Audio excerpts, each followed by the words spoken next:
the morning sunrise. In Lions Gate, 'neath the tall fir trees, on your face feel the ocean breeze. Feel the magic that's in the air. In Lions Gate, the fair. Excellencies. Normally their excellencies would give an introduction to the speaker. They are stuck in traffic. I think there's been an accident on the highway. They're fine. I mean, they're just slowed down. So I will be reading the speaker intro, and I'm really excited. Okay.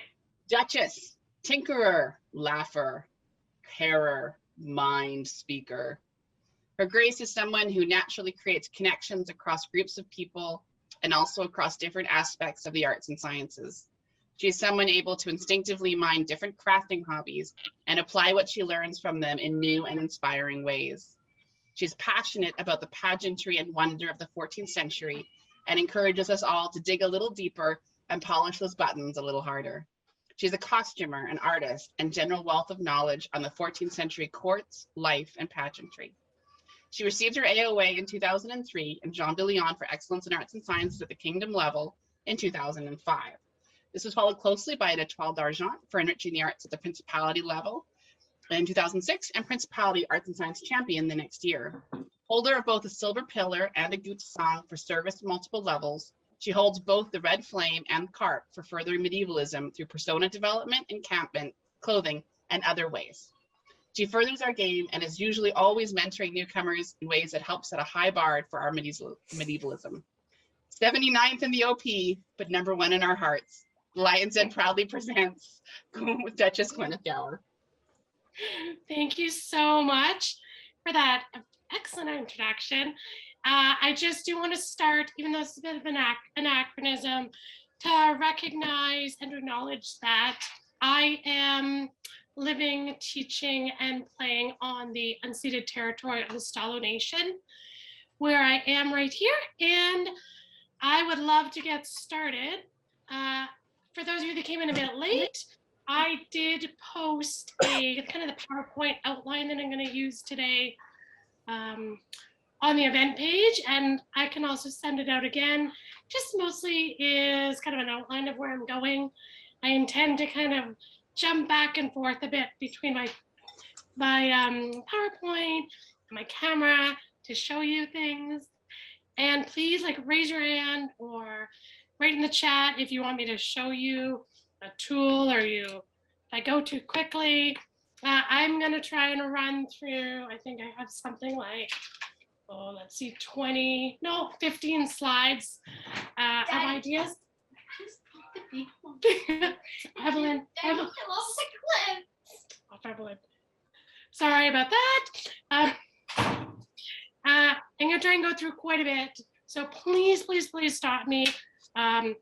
This, as Kiva said, is kind of a niche area that I'm really passionate about. I definitely am a costumer first and into pageantry, but I also have a family and young children and a heavy fighting husband that are all very rough on their clothing. We both have busy day jobs. So I'm always looking for ways that I can make things a little easier, a little faster, and produce some of those same wonderful results, but take shortcuts, but not really, not try and reinvent the wheel every time. So without further ado, I am going to try and see if this works again. Share my PowerPoint. So please let me know if you see it the way that I would like you to. Okay, and well, that's not what I want. Give me a sec. I had it working. I promise I did.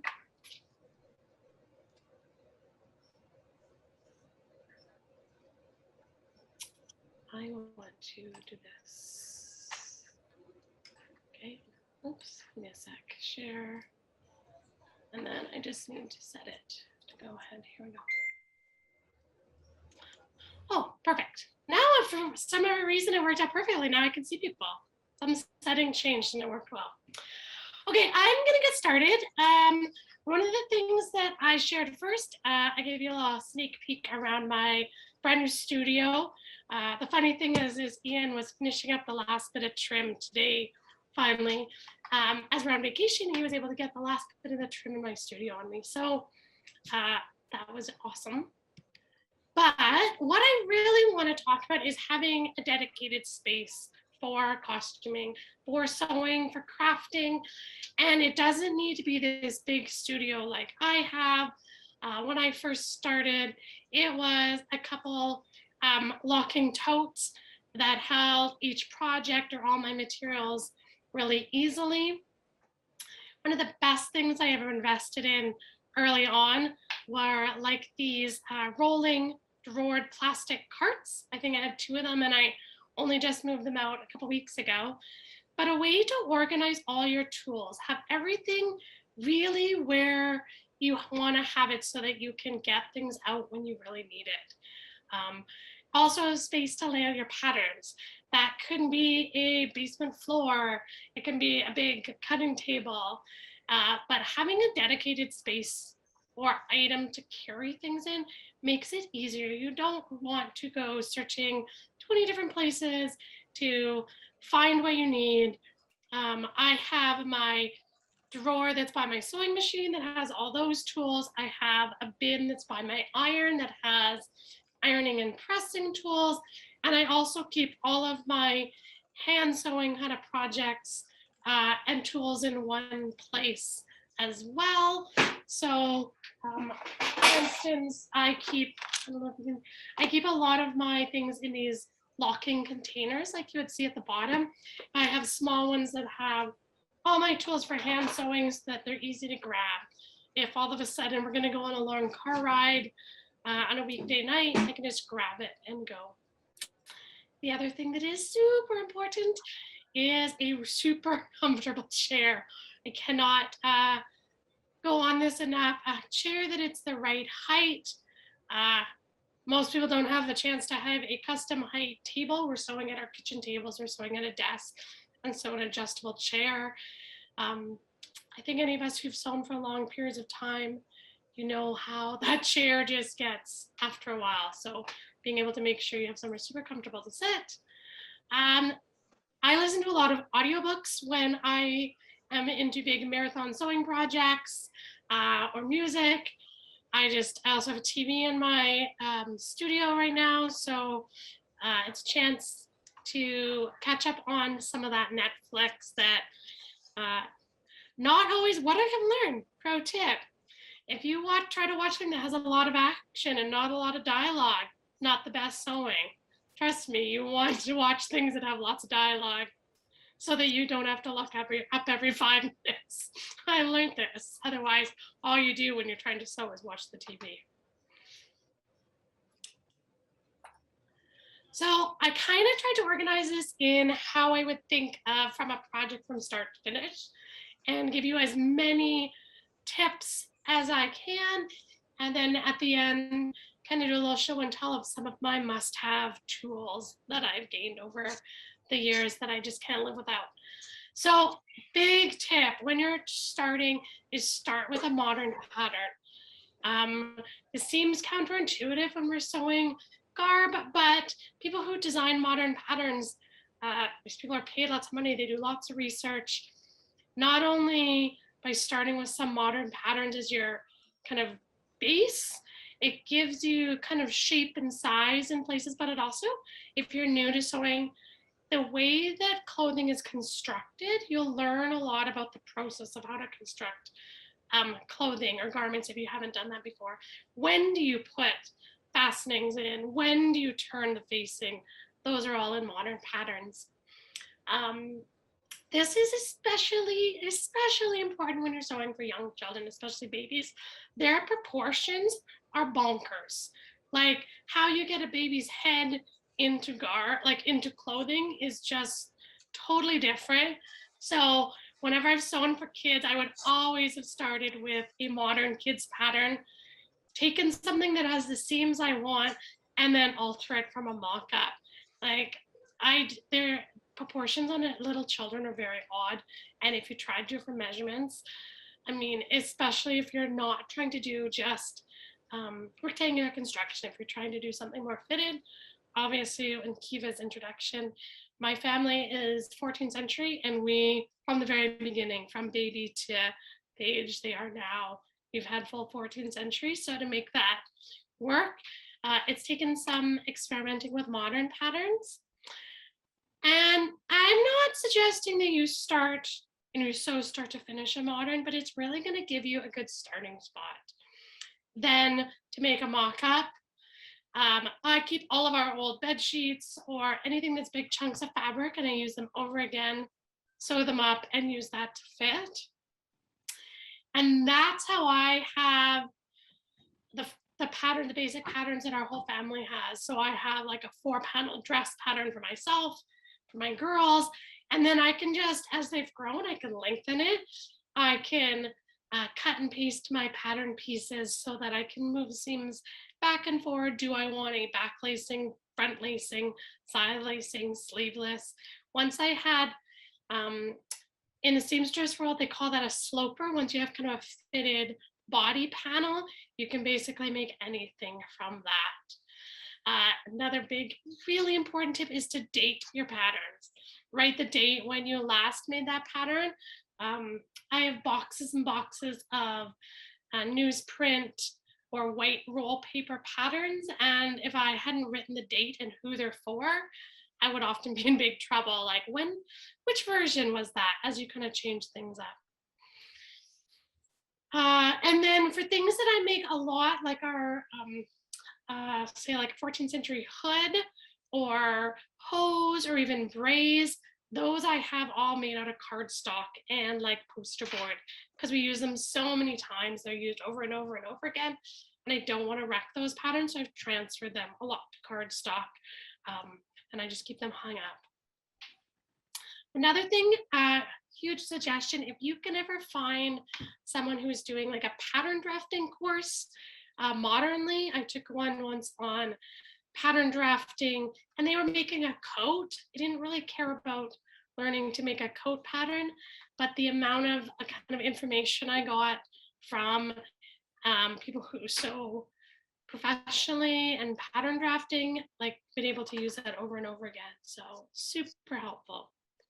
Is there, I don't see any chat. Any questions kind of about space, patterns, how to store them? No? Crickets? Okay, I'll keep going. You store, it's Kiva here. How do you store your patterns? So let me just, so I have all of mine folded in individual Ziplocs or big manila folders, and they're written like who they are and the date, and then they're all in bins. And right now I have one bin that's all just the girls' patterns and one bin that is Yin and I's patterns. For those of you who don't know me, I have, like now, I have a 10-year-old and an almost 8-year-old. So we've had lots of versions of patterns. My manila folders are big Ziploc, everything is lots of labels. And then, yeah, just in bins. And I often keep maybe the modern pattern that I've gotten it from. I keep those in a separate bin so that particularly if someone says, well, Gwyneth, can you teach me how to make, I don't know, 14th century cotehardie? I might go back to my original modern one and get started. Are they all paper or fabric? I have just put everything to paper. I prefer to work that way. Once I make a mock-up in fabric, I would use a Sharpie to draw the seam lines, and then I would trace that onto paper.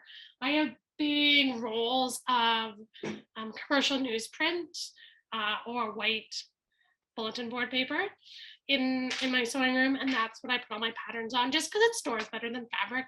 I also find patterns that have been made in fabric, they shift if you're trying to use them. So I guess I'm a bit of a purist. I learned to sew as a kid modernly, so I would go back to paper. I find they store much better. They're easier. You can write all the markings, and especially as you make the same pattern many, many times. Like Ian and I, our base patterns haven't changed very much, but we alter them. We put dags, we put this, we put that, we you know, I was pregnant and I had to put the darts up. I had to put the gores up higher, and I put the lacing down lower, and I could just write those right on my paper one. So I would be paper for sure. You know, that's a great question. Yeah, on sturdier paper for sure. Oh my gosh, tissue paper, the worst. And a cat. Oh my gosh, I don't know if anyone else has a cat that wants to destroy the tissue paper patterns, gets underneath them. Oh my God, so bad. The other thing I've done lots of times is photocopy them. Yep, the cat. You can just take those tissue paper and photocopy them on a photocopy machine. I get to that in a few minutes, sizing them. But this, make them on kind of 11 by 17 and then tape them all back together. Been known to do that lots of times too. Kind of gets me to that piece is a photocopier. So when I wanted to, I was making something for one of the girls, I don't even remember, and I wanted to make the same thing in 2 sizes, and I just used a photocopier enlarger to kind of just enlarge, and I kept enlarging until the pattern kind of got to some of the measurements that I wanted. Particularly was for an applique, but photocopier can be your friend. And a light box. I know lots of people who do calligraphy or illumination, they have a light box, but let me tell you, I often just use pattern drafting paper. Yeah. That's the stuff with the grids on them, right? The pattern drafting paper. Yeah, I get big rolls of paper from work, the ends, so that's what I use. So for light box, what I often do is I take one of those big Omnigrid kind of quilting rulers and I just put a desk lamp underneath it. And I've been known to use that as a light table across my lap. I've seen lots of great ideas on Pinterest lately where they put it in like a plastic tote, one of those underbed totes, and use that as a light table. It's just, there's lots of different ideas. I find that this is something I use a lot when I'm doing decoration, when I'm doing, I can't even think of the word. Yeah, when I'm appliquing or making patterns, which is a whole separate course on how to do that. Christmas paper, yeah. I find Christmas paper is really skinny, it's really thin, prone to ripping. But and I'm cheap and I get the rolls really cheap. That's the other part. Okay, measuring tools. So I was talking about these Omnigrid rulers. I don't know if anyone has been a quilter. That's something else I do on the side here and there. I'm working on the most beautiful quilt. Kiva, we'll have to talk about it later. Totally mundane. Anyways, I probably have these rulers in 10 different sizes, from big 8 by 24 rulers to skinny 1 inch by 6 inch rulers. I have ones that have snapped in half by accident, and now we use both sides. They are the best investment ever. They're great. The big heavy quilting rulers. I use them for everything. I know we're Canadian and we should use metric, but I think so much of sewing is still in inches that kind of stuck to that. Yes, like they're just the best. When they go on sale, I even have a fancy stand for them so they all sit on my cutting table. The other two that are super French curve, I was going to get to that. I really didn't know how to use one until I took a drafting course on how to accurately use a French curve to really get those perfect curves anywhere you want. So the idea of a French curve is it is a different curvature kind of radius of curves as you go along the ruler, anywhere from kind of the curvature of a hem to armholes to collars. They're the best. I use it when I need to kind of make things smooth out lines. I have two different ones. And the other one that I love are these, this blue one down here at the bottom. And it is, I think they're from architecture and drafting, but it is stiff and you can make it any shape you want and it holds its shape. So one of these is excellent for when you're drafting armholes, when you want to draft the top curvature of an armhole. If you're making arm scythe to fit, you know how many inches you need your armhole to be, the cap of your sleeve to be, and this is how you're going to get it to fit in. And if anyone wants a primer on how to make perfectly fitted sleeves into a dress, let me know. Oh, head shape. I didn't think about that. I am not a hat person, so that's a great one. So where would you find them? I will put together a list for people with some links on them. What should we Google? You know, let me see what it is called. I'll pull it out and I will read. I think Stedler makes it. If you went for like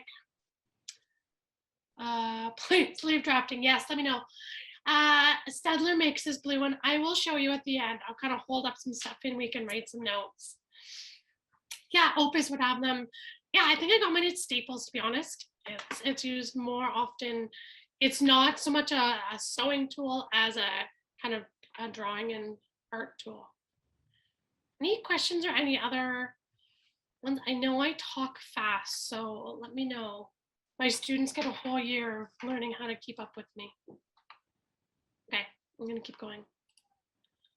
Okay, fabric. Again, this could be an entire class, but I'm just gonna give you a quick few rundowns. A lot of tools, cross crafts, absolutely. I would say most of my tools that I have are from like quilting or embroidery. Now I'm really into using my Cricut, and so half my tools end up back and forth between my drawers and all over the place right now. So definitely that's kind of multi-purpose. So I'm sure anyone who's into done a lot of clothing is, you know, we could have whole discussions about finding fabric and knowing fabric content, but the big pieces of when, sorry, I was about to have a hiccup.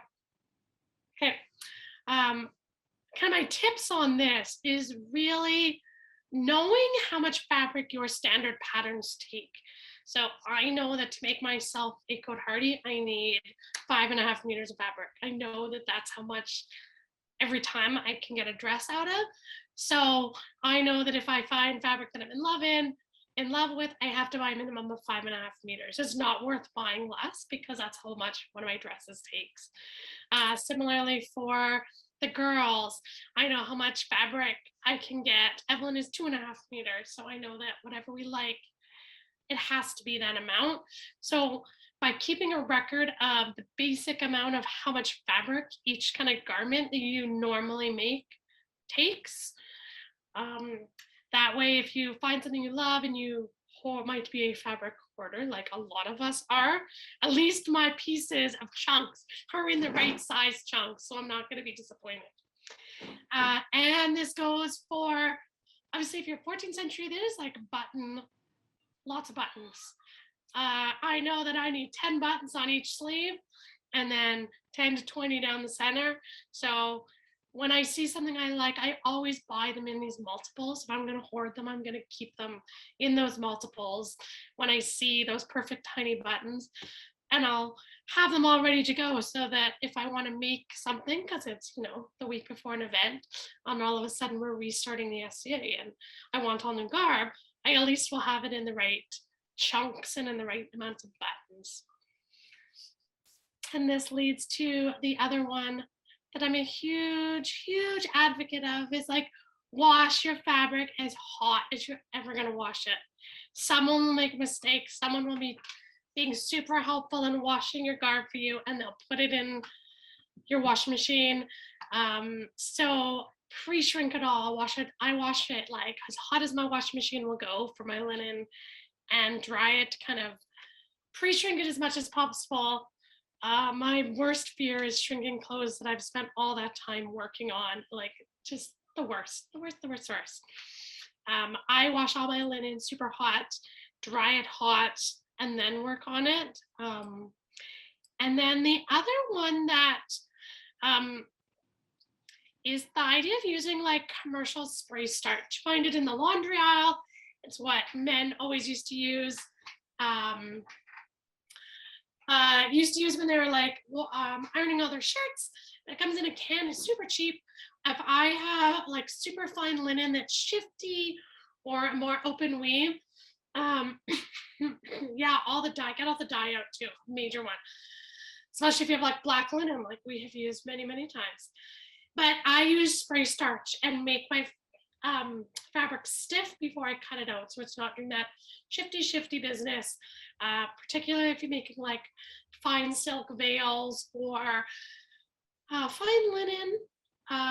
The spray starch is meant to wash out, so it's super safe, but it will save you so much stress if you just use that first. And yeah, it just like if I find it in the laundry app, I use it all the time. Anything that starts to shift gets like a coating of it.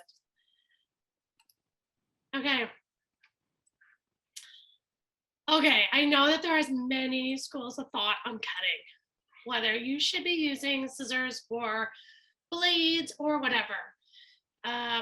So I'm a huge advocate of using a rotary cutter. I use it for most stuff. I just find it so much easier. I don't use pins. I have big brass weights that I use, or I never pin things down anymore. I use weights and a rotary blade as much as possible, unless you need fine scissors.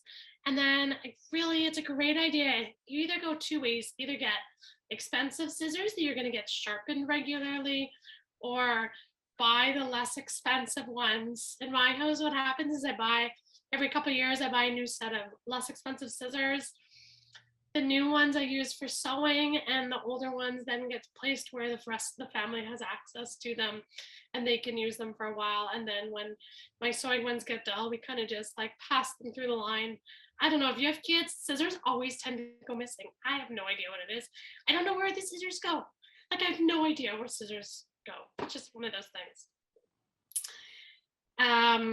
Again, I'm a big advocate of using all the rotary mats. I have a couple big ones on my cutting table, and then I have some small ones for everything else. And I started using sewing clips, and I will talk about those a bit later when I get to sewing instead of pins. Man, I might never go back to many pins after I've started using clips. Anyone else have anything, questions about, like, cutting is pretty standard. I think most people have switched to rotary cutters nowadays. I don't know. I have a question. Yeah. For the cutting mats, does it, because I know that they come in many different sizes. Is it for some of the larger things like the Kohardi that you're talking about?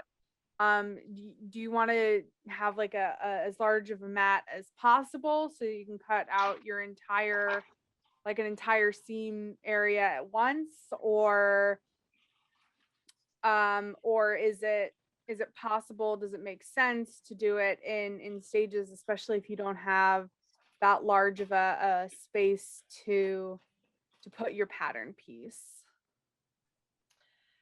Okay, I'm going to stop sharing for a sec, and I'm going to show you. Can you guys see me as a picture or do you just see my PowerPoint? Kiva? We see. Can you see you can see my camera? Sorry, I was muted. If you in the upper right corner, if anyone has, it says view with some squares next to it. If you make sure you're on side-by-side speaker, it'll make the Gwyneth's rectangle will become larger. Yeah, so we can see you. So what I'm gonna do is I'm gonna move my camera and show you like my setup for cutting out so that you can see what I'm talking about. So like this is my cutting table. I have two mats kind of side by side on a big table. And then I often still have like the last little bit of my pattern piece off the end, and then my fabric goes off the far end. And so I can cut almost my entire like bodice panel in one piece. on my rotary mat. And then I often just have to cut the very top with scissors at the top. But you make a really great point as to where to get them. I have had mine forever. They often go on sale Boxing Day, like super cheap, and that's when I would stock up. But mine have cracks and everything in them. It does help that I'm short. And so my whole pattern piece can fit on my T-ball. But you could probably size ones. I do as big as you can possibly get. And then I have some little ones that sit beside me when I'm sewing. That's great. If you can get them 50% off in the States, oh my gosh, because they are really expensive. Yeah, I've had mine forever. They have cracks in them. I have mine masking taped together on the back so that the inch lines match up, so that I know that I can use the markings on them from side to side. If that makes sense, how I'm saying that. Okay. I hope that answered that question, sort of. I was going to say, yeah, okay. It did. Thank you. You're welcome. Pull out the weights that I use so you can see what I mean. The ones that I have, there are like super heavy chunks of brass. Like so, I have these ones, and then I just have some like commercial ones. And then I know a lot of people use little beanbag style ones too, are really popular. I just can, or like here a can, like you use whatever, just to kind of keep everything down. Okay. Okay, here's my take on seam finishing. I am totally not a purist most of the time. I love to have lots of different outfits. I have, as Rose will attest to, we have quite a wardrobe. And so I want to sew more pieces so I don't hand finish all my seams. I'm a big advocate of hand sewing where you're going to see it, and my long internal seams are not going to be that place. I would 100%, I would hand finish all my neck edges, all my facings, everything like that is done, but my long internal seams, I'm never going to finish by hand. It's just not on a dress that has 5+ meters of fabric. So what I do is after I've cut all my fabric, I've cut all my pieces out, I run them all through the serger then. So it's not sewing, it's just going around all my pieces so that all of my pieces of, oh my gosh, right? Bonkers, totally. Yeah, so you would never get finished the kids' clothes before they grew out of them. So I run everything through my serger first so that all of my fabric is finished. And so then when I sew it, I've almost done all my seam finishing before I've sewn my garment. That's how I approach it.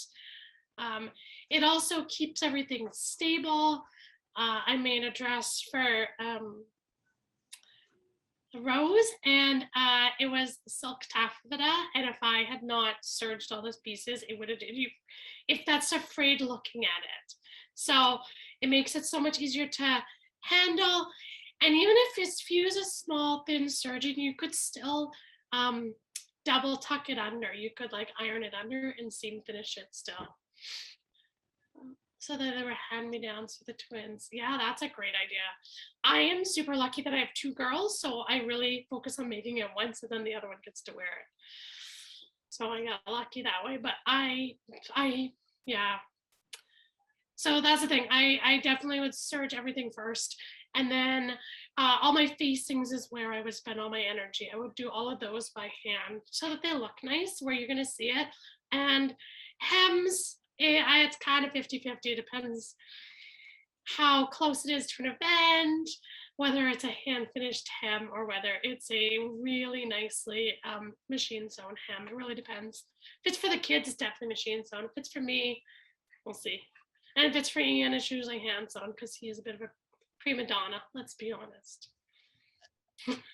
Right? Are you laughing? Right? I'm not joking. Okay, ironing. I cannot say enough like how often you should iron. Like iron. If you are going to invest in something in your sewing room, invest in a high quality iron. I know Yakmina, she tried mine, and Rose has tried mine. It is like, I have the most beautiful iron. My husband bought it for me, to be fair. I don't know if you're ever looking for something.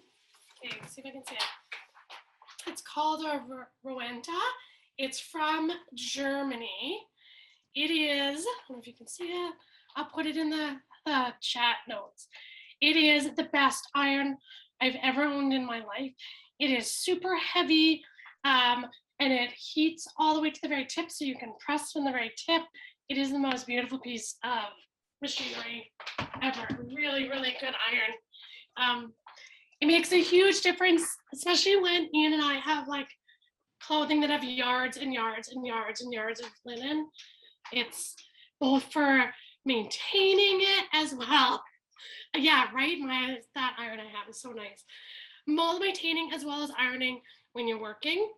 A really good ironing board. I have a really double wide, super high ironing board is lovely. And then if you have never used a Teflon pressing mat, I highly, highly recommend looking for it. They are I'll find mine at the end to show it to you. It is a white, it's woven Teflon, and it's a non-stick press mat. And literally nothing can stick to it. So if you are mending something, if you are worried you're going to accidentally melt something, I mean, not as much in the SCA, but if you're doing fusible web to do applique, you can iron actually the glue side right onto the Teflon mat and then peel it right off. They're amazing. I use it in lieu of a press cloth all the time, because I know that if there's any junk on my iron, it's not going to get onto my nice fabric. It's huge difference. And they are usually in like sold with like the quilting stuff, because they're used by people who do a lot of like applique in their quilting. You can attach the iron.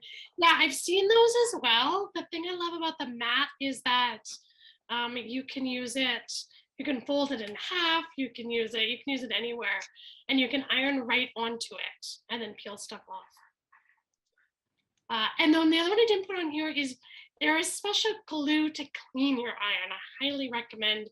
It's like a stick that's made at the sewing store, and it's almost like, it looks like a glue stick, and you rub it on your iron and it washes the top of your iron. Recommend doing that every once in a while too.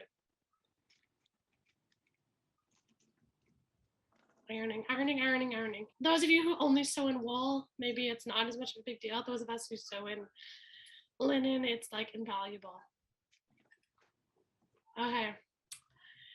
So some of my things that I could not live without: sewing clips. I was gonna show these.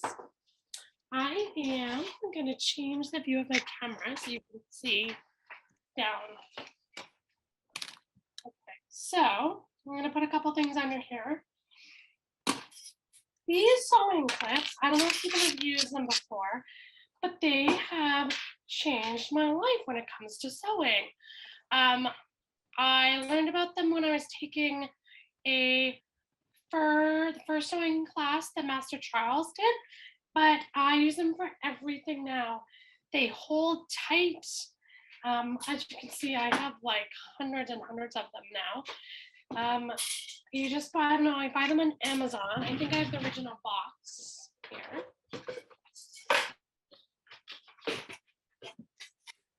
This is what they are, 100-piece sewing clips. That's what they look like. I am totally upside down. You think I never did this before.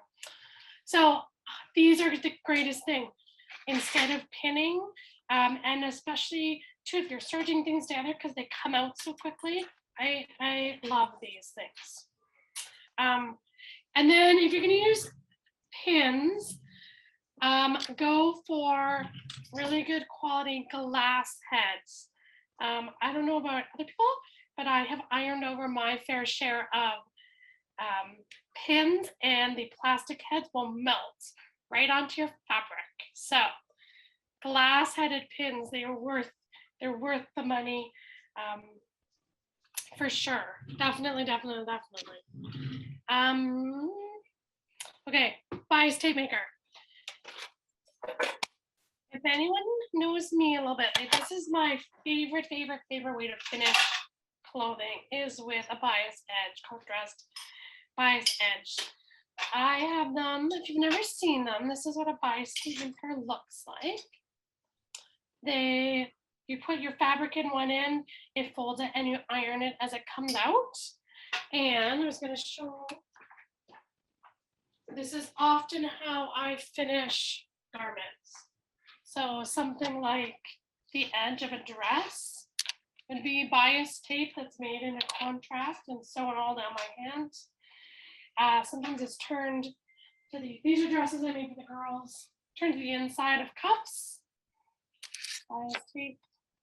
In every shape, every size. I use it to make the ruffle on the veil I'm wearing. Ran it through my bias tape maker. You can make, I've used it to finish the bottoms of dresses, particularly when they're really like silk, and I put wool bias tape around the inside bottom edge so that they're protected. These are the fabric stores, super cheap, every size known to man, and you can put any fabric you can think of through it, and they are great for finishing. Make a really nice finished edge. And I had the other thing out. A sewing awl. I never used to use one of these, but it's become kind of one of my go-to pieces. After sewing through my fingers a few too many times, this is a much better way to shove under your sewing machine. They look like this. It's a super pointy end, metal. A lot of people use them to open up eyelet holes when they're sewing eyelets by hand, but I use it to like push under my sewing machine head. I use that one all the time. Okay. What do you think? Oh, Yakmina, I know that you asked about that flexible ruler, and I just happened to pull it out. Yeah, so it is made by Stedler, for sure. I don't know if you can see it, not very good. It's made by Stedler, and it's like this, it's stiff, flexible ruler. Okay.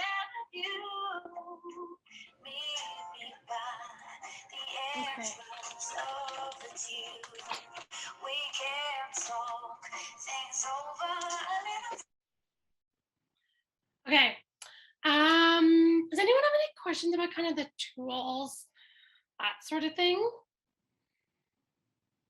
No pins. I don't. I highly recommend the clips. They're my favorite thing, my favorite new thing. Kiva, you gotta go. You gotta trust me. You gotta go the route of the clips. My favorite. Okay. I'm sure so much of this. Oh, you have them already. Of course you do. I'm sure so much of this people have heard. It's kind of like when we take. Right. I had the bigger ones in quilting, but never the tiny itsy bitsy ones. This is kind of like as teachers, when we talk about professional development, if we leave with one or two new ideas, then it's plus. So hopefully you can get a few good ideas. Now, machines. I will admit I saved my pennies a long time to get a machine of my dreams. So something that was super important to me when I got my sewing machine was something that had automatic buttonholes and eyelet holes. When you make 14th century clothing, you are looking at, let me put my camera back on. Typically, I don't know let's say 40 plus buttonholes and another dozen eyelet holes for an outfit. So doing that all by hand is just not my thing, or even the 4-step buttonhole on most machines. So something that was important to me is a 1-buttonhole machine. That's the only thing I cared about when I bought my new machine, was that it could do buttonhole in 1 step. But if you're doing a different period that doesn't have a lot of buttonholes, maybe that's not as important to you. Maybe it's important that your machine can do a blanket stitch because you want to finish things that way, right? So kind of keep that in mind of what you're interested in. Machine servicing. You know, we don't like to send our machines away, but it is so important to get it serviced before something breaks. Really, they say we should be doing it every, 6 months if you sew a lot. I know that I'm guilty. I haven't had mine in for quite a while, so that's a summer project for me. So again, another thing that's important for me is mine has an automatic threader. It wasn't that important to me at the time, but I know my mom couldn't live without her automatic needle threader on her machine. So if you're going to buy a machine, or if you're getting a new machine, or if you're getting a trade, think about what's important with the sewing that you're doing and kind of plan for that. I know I've sewn a couple tents, and I would never try to do it on my home machine. See if you can borrow an industrial machine. They're quite an interesting thing where they go like just a straight stitch and that's all I do. But so really, that's my kind of idea about the sewing machine, is really think about what you need it for, what's important to you on the style of clothing you're going to sew the most, and kind of go for that. I don't do a lot of fancy quilting, so I bought a garment machine. Okay, here is another huge shout out I have at YouTube. What I have learned is there is a YouTube tutorial for anything you can ever imagine. If you can't remember how to do the buttonhole on your sewing machine, go to YouTube. If you can't remember how to turn perfect inside out bag lining, go to YouTube. If you want to know how to perfectly make bias tape, go to YouTube. Like really, there is a tutorial for absolutely anything. I mean, I've used it to learn how to knit. I've used it to, you name it. I use it all the time for anything sewing related. Might be. I'm going to stop there before I go into these last couple ones. I feel like I have been talking everyone's ears off and not a lot of challenge at the time. Yeah, right? An automatic, if you don't have an automatic threader, the other thing is a really good pair of tweezers to push it through.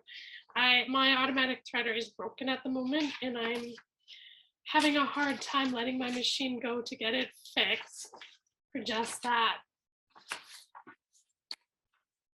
Any questions before I keep going? Oh, okay. Last one I was going to say is about organization. Now, I probably wouldn't sewing machine and recommend. Oh yeah, okay, I'm gonna go back. Written instructions. That's a really good point. So there's lots of blogs and tutorials. That's the other way to go. You can print out. I have cheat sheets written on everything you can imagine. Like on the backs patterns, I write things. Sewing machine recommendation. I'll get you there at the end. I do have a couple recommendations. Taking it all on. Okay.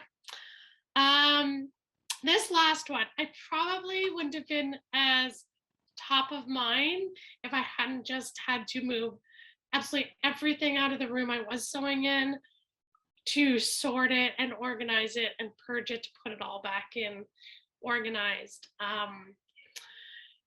I went all oh my gosh, I should show you my cupboards, what they look like. I went all clear bins with labels. Everything is organized. I used to have it in all those cookie tins and this tin and that tin, all on shelves. And now I rolled all my fabric onto cardboard. I sorted all my things into bins, and I got rid of and I purged so much.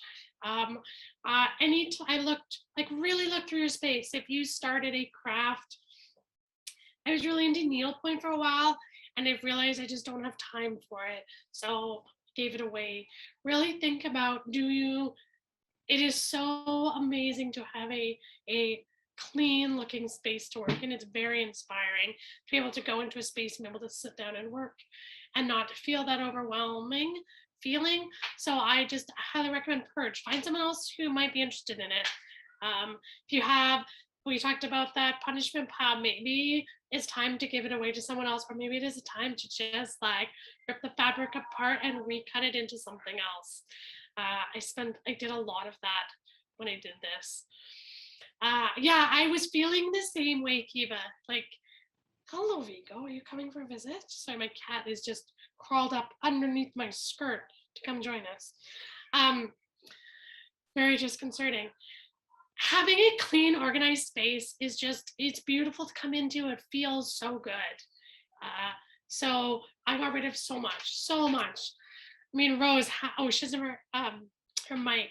It was like garbage bags worth of stuff that I got rid of, no lie. Like fabric that I didn't think I would use again, I got rid of. Pieces that were too small, that I knew were too small for anything I was gonna do that the family needed, I got rid of. I know that some thrift stores take them, and so I sent like 2 garbage bags of fabric, pieces that are big enough, like 1 meter pieces, but I was never going to use again. I got rid of them. Projects, like, just get rid of it. Purge it. That's the best thing that I did. Was now Ian came in, he's like, do we have I can't even remember. He asked for a piece of red string, and I was like, actually, yes, I can just pull it out of this trim bucket and it's all rolled up. It was so worth doing. That was my final parting. If you have some time, like pick a corner and start. Clear. And the other thing I did about bins was I have all the same now, so that they all stack nicely. They all like lock into place. I got rid of everything that didn't match, and it's made a world of difference. So yeah, that is all I have in terms of my slides. I want to stop sharing. Stop sharing. That's not what I want. Okay, how do I stop sharing? How do I tell it to stop sharing? I think you do that in the Zoom window. I'm in the Zoom window. I think you go down at the bottom, you should have an option to end. Oh, the red button. The red button. I got it now. Don't push the big red button. They're red. Yeah. So I am happy to take any other questions. I can show you, what sewing machine I have, any other tools that you had more questions about. I can see if I can dig out and kind of give you a better look at. I have a question. Yeah. Where do you recommend buying? Do you buy fabric at a brick and mortar? Do you buy fabric online? Oh, that's a great question. Real mix. I have bought, that's a really good question. So it depends what I'm looking for. If I am looking for a specific color, I would probably buy it online. I buy a lot of my linen at like fabricstore.com, just because I can get a swatch card and I know that it's a known commodity. Mm-hmm. When I was looking for, say, linen, I bought wool and I wanted to make it party colored.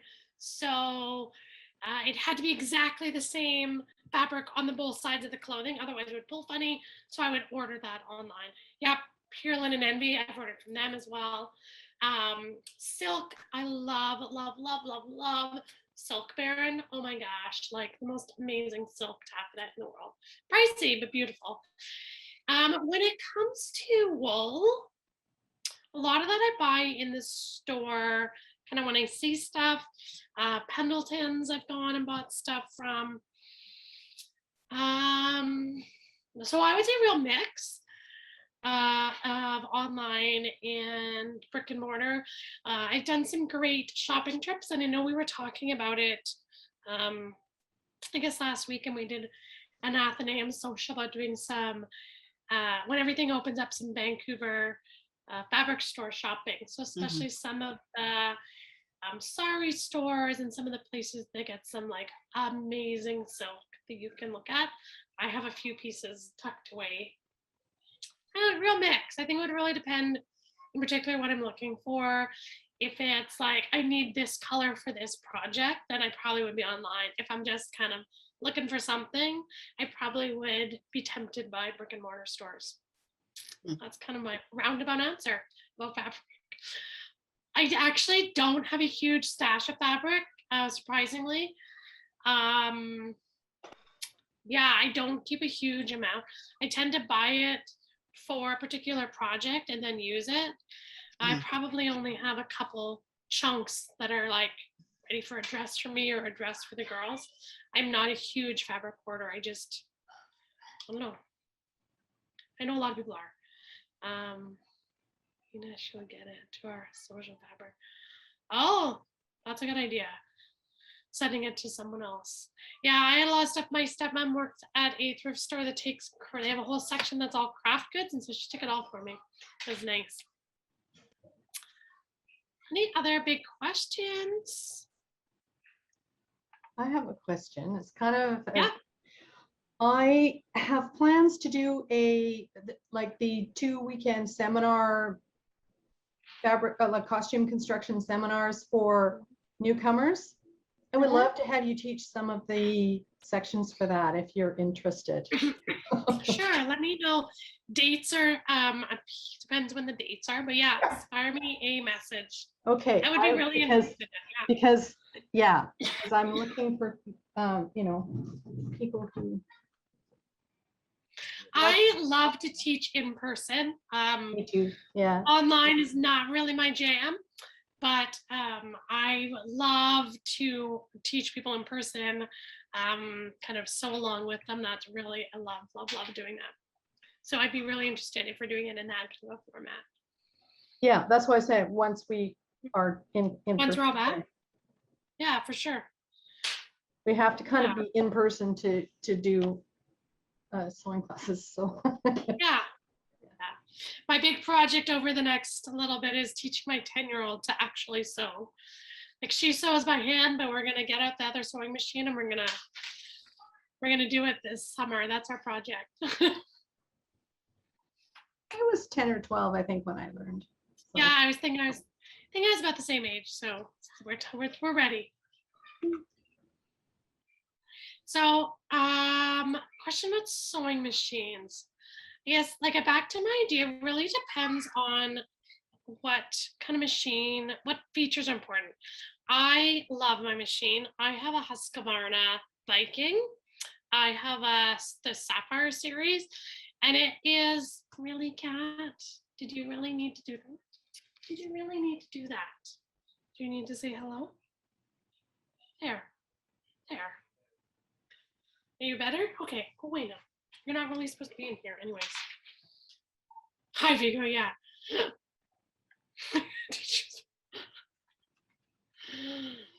I lost my train. Yeah, so I have a Husqvarna Sapphire. It is their base model in that series because it is the one that is focused on garment sewing. I have done, you name it, I have done so much with it.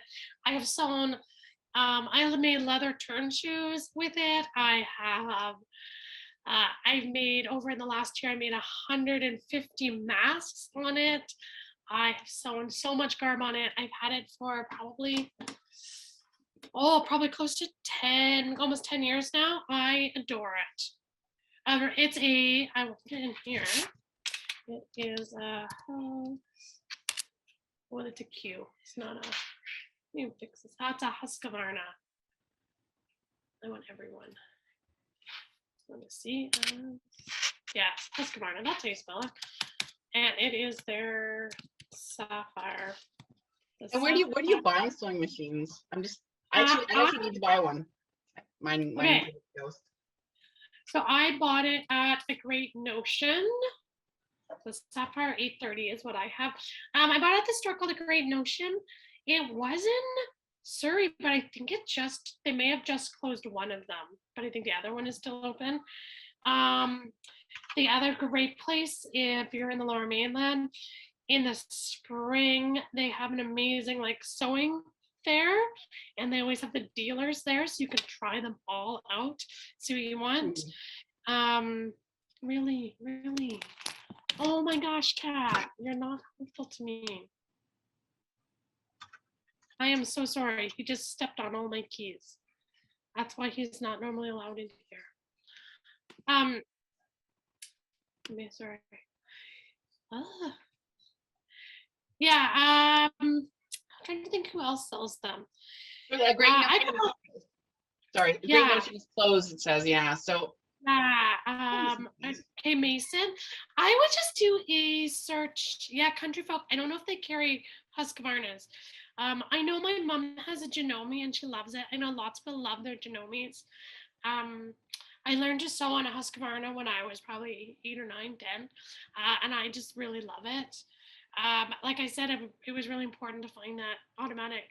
It's a one-step buttonhole. You just tell it how many millimeters you want your buttonhole, and it just, you press the button, the pedal, and it just does its thing. Yeah, I think that Great Notion and Abbotsford is still open. I think they just closed the Surrey one. But if you're looking for a sewing machine, Kiva, I would go sewing machine shopping with you. Not that I can buy one, but yeah, sure. I actually had mine from UNBC, my UNBC days, and then this year it just like exploded. Yes, so my one that I had that I moved out from home with, it kind of died, and then I have one from when one of the schools around us closed. They had some sewing machines, so that's what I'm going to teach everyone on, just a base model, a high school sewing machine. So, but yeah, I adore my machine. It was the best investment I ever made. That and my iron, just the best. I love it. I'm very protective. Hey, stop it. We're gonna get sent away. Anyways, yeah, I love it. I mean, it wasn't cheap. I will definitely say it was not a cheap machine. I'm not, yeah, I mean, I'm interested in the investment because obviously I do lots of quilting and I do lots of sewing, and I've kind of, it broke down a couple months ago and I've kind of gone as long as I can, but actually I got to start sewing now with events happening again. So yeah, let me know. I can help you do some research. Yeah, that would be great. Sure. If you don't, yeah, sorry, I kind of jacked the conversation. Yeah, no worries. Let's chat more after this. Okay, sounds good. Yeah, let's chat later. Anyway, any other questions people have? I feel like I just like gave so much information all at once. What would be your top tips for total beginners? Start with a modern pattern. Yeah, that's what I would do. I would start with, because the steps in a modern pattern are going to teach you, like if you follow the steps, it's going to teach you how to do some of the basic sewing construction methods that are kind of standard. The other thing, like I didn't mention, is like it's just understood in modern sewing that you sew with a 5/8 seam allowance.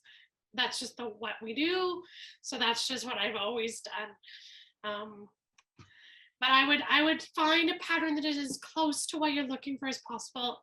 And for the very first thing, I would do that. That's really what I would go for.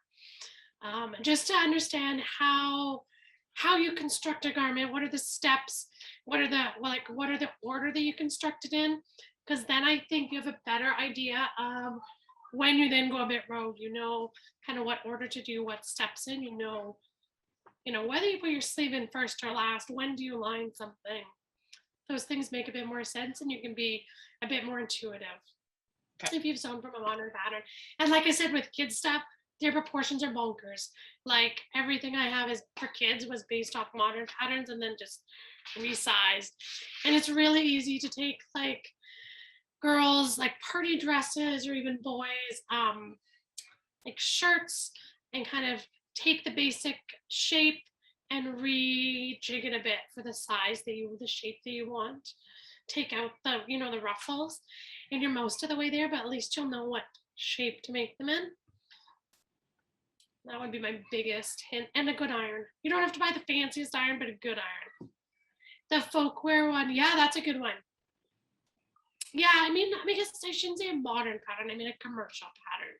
because even there are the Recreating History makes really good patterns. The Folkware makes good patterns. What's the other one? There are more now that make, I think that, yeah, the Recreating History ones are really good. Like they have the 15th century ones and they come out looking perfect, but you at least have all the steps. So I shouldn't say modern, I should say commercial pattern. It's probably the better term. Yeah, that's a good one to know. Folkware Syrian, that would make sense. And if you're really interested in going to that next step, like a lot of stores, there are, if you look, there are like sewing classes that exist, like pattern drafting and fitting that exist out there. And it was I took one, it was like 2 weekends in a row, and it was great. It was that piece for me to get the confidence to know how do you move seam lines and how do you change to get the best fit. Like I'm not skinny and I'm not straight shaped, and I'm making 14th century clothes are meant to be really fitted close to the body. So it gave me some better confidence.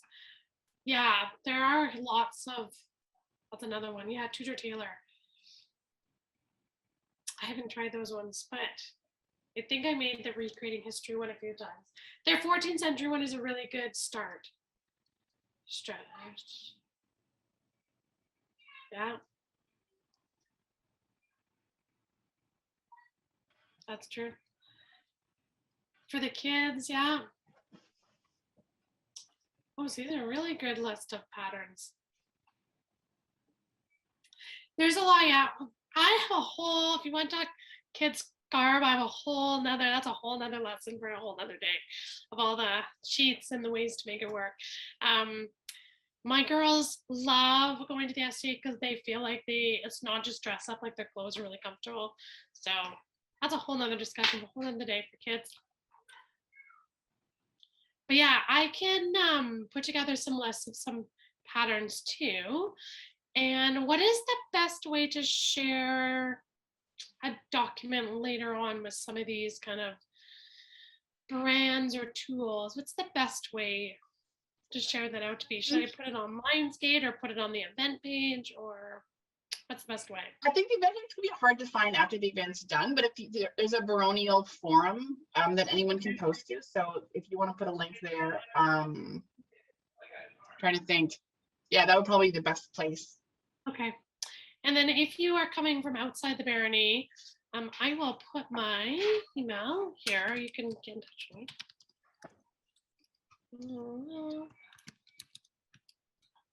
If you have any questions, yeah, just fire me an email. We will be away for a little bit. We're doing a bunch of camping, but I will definitely get back to you at some point with an updated set of notes if you want them, or some pattern recommendations or sewing machine recommendations. Happy to chat all this stuff, or if you want to get together and sew. I'm in Chilliwack if anyone wants to come join me.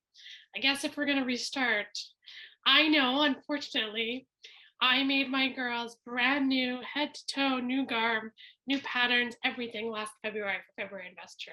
And they both wore their outfits once. And now both of them need all new garb. I'm a little sad. So if anyone wants to get together and sew kids garb or new adult garb, let me know. Yeah. You can come play in my new studio. Anyways, that was amazing. Thank you so much. Well, I hope that everyone found like 1 or 2 tips that is helpful for them, or that they could take away with them. If you want some more explanation, let me know. Otherwise, I will probably head out. My family, I can hear them the whole time. They've been playing Mario Kart the whole evening, so I'm gonna go join them. We're leaving for a big camping trip in 2 days too, so we got to get ourselves ready for our first camping trip of the season. Wonderful. Where are you guys heading to?